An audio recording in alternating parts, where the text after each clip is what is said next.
सोचो, अगर मैं तुम्हें बोलूं कि तुम स्ट्रॉन्ग, लीन और एथलेटिक बॉडी बना सकते हो बिना जिम ज्वाइन किए, बिना एक्सपेंसिव मशीन्स के, बिना सप्लीमेंट्स के, सिर्फ अपने बॉडी वेट से। साउंड फिल्मी, लेकिन असली प्रॉब्लम ये है कि YouTube पर हजारों वीडियोस मिलती हैं, लेकिन कोई भी बिगिनर को क्लियर रोड मैप नहीं देता। कोई रैंडम पुशअप्स दिखा देता है, कोई डायरेक्ट मसल अप सिखा देता है। बिगिनर बंदा कंफ्यूज हो जाता है, स्टार्ट कहां से करूं, डाइट क्या हो, रिजल्ट कब आएगा, और फिर 3-4 दिन बाद मोटिवेशन डाउन और जर्नी खत्म। आज मैं तुम्हें कैलिस्थेनिक्स जीरो से समझाऊंगा, क्या है, क्यों करनी चाहिए, कैसे स्टार्ट करनी है, कौन सी डाइट फॉलो करनी है, कौन से मिथ्स इग्नोर करने हैं, और 30 दिन का प्रॉपर रोड मैप क्या होगा। अगर तुमने इसको ऑनेस्टली फॉलो कर लिया तो सिर्फ बॉडी नहीं, तुम्हारा डिसिप्लिन भी चेंज होगा। सबसे पहले समझो कैलिस्थेनिक्स होती क्या है। सिंपल सी बात है, ये बॉडी वेट ट्रेनिंग है जिसमें तुम अपने ही जिस्म को रेजिस्टेंस बनाकर स्ट्रेंथ बिल्ड करते हो। इसमें pushups, pullups, dips, squats, planks जैसे बेसिक मूवमेंट्स होते हैं, और आगे चलकर handstand, muscle up, human flag जैसे एडवांस स्किल्स तक का सफर होता है। मतलब सिर्फ बॉडी बनाना नहीं, अपनी बॉडी को कंट्रोल करना सीखना। हमारे इंडिया और पाकिस्तान जैसे मुल्कों में हर किसी के पास जिम मेंबरशिप का बजट नहीं होता, हर जगह अच्छी मशीन्स भी अवेलेबल नहीं होती, लेकिन फ्लोर हर घर में होता है, पार्क की बार अक्सर मिल जाती है, डोर फ्रेम भी काम आ सकता है। इसीलिए कैलिस्थेनिक्स प्रैक्टिकल है। अब बात करते हैं बेनिफिट्स की। सबसे पहला बेनिफिट फंक्शनल स्ट्रेंथ।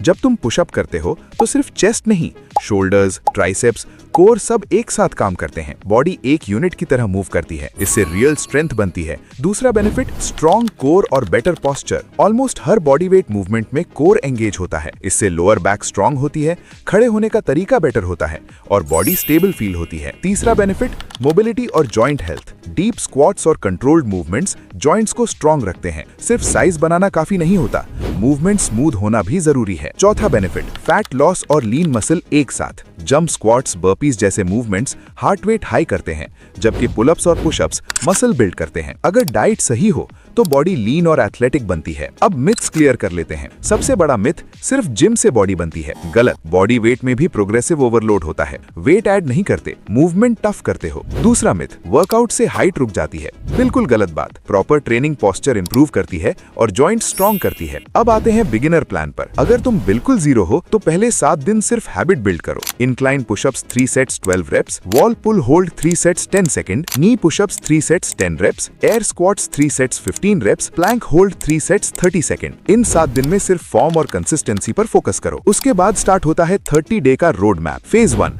डे 1 से 10। गोल है मसल एक्टिवेशन और control. Incline pushups 3 sets 12 reps, wall pull hold 3 sets 10 second, knee pushups 3 sets 10 reps, air squats 3 sets 15 reps, plank 3 sets 30 second. Slow करो, कंट्रोल के साथ करो। फेज 2, डे 11 से 20। Foundation strength build करो। Normal pushups 4 sets 10 reps, Australian pullups 3 sets 8 reps, jump squats 3 sets 12 reps, plank shoulder taps 3 sets 10 reps, leg raises 3 sets 10 reps. यहां से body adapt करना start करेगी। फेज 3, डे 21 से 30। Skill और endurance. Diamond pushups 4 sets 10 reps, negative pullups 3 sets 5 reps, jump squats 3 sets 15 reps, hollow body hold 3 sets 20 second, wall handstand hold 3 sets 30 second. जल्दी मत करो, basic strong करो। अब diet की बात।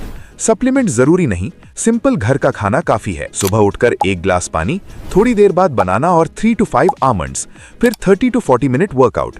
वर्कआउट के बाद रेस्ट।